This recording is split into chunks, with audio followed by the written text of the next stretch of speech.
Good day, sir. I am Engine Cadet Kermi, and here with me is Engine Cadet Romanelios.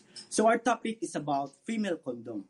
So it also falls under the classification of artificial barrier method, which means there is a physical device that is used to prevent the sperm from coming in contact with an egg.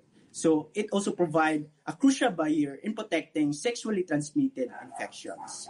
So it is used inside the vagina, and its design is to have the female a greater control over pregnancy and sexually transmitted infection. It provides safe and alternative for male condom. So without further ado, let's proceed to how does it works.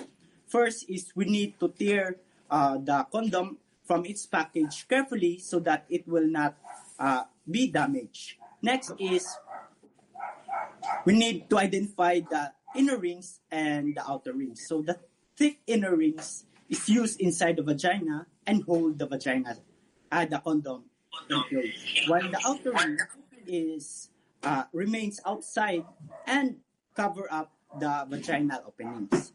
Next is we need to squeeze the thick inner rings with our thumb and fingers and use this inside the vagina. So by using our fingers, we need to push the condom as far as possible until it reaches the cervix points.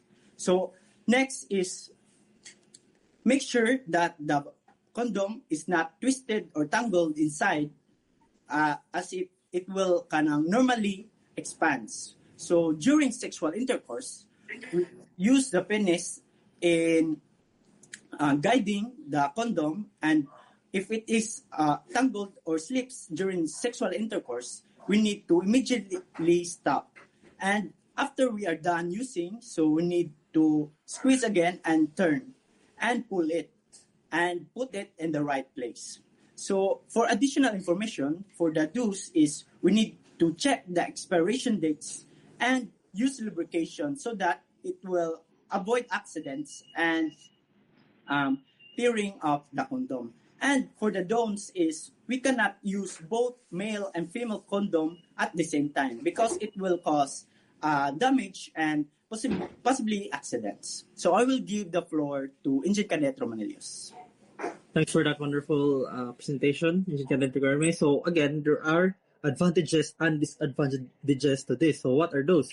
And for the advantages, female condoms give more control to the person receiving during sex, allowing them to protect themselves from pregnancy and sexually transmitted infections. And also, they can be inserted up to 8 hours before sex. So, pwede naman siya ibutang daan. So, there's no need to stop in the middle. They are also safe for people with latex allergies. And for the disadvantages, again, these are very expensive compared to male condoms. And also, they can be hard to use. At first, lisod yun siya. Kaya di man kani siya common nga gamiton. And also, need dyan nimo og practice to insert correctly and comfortably. Next slide, please.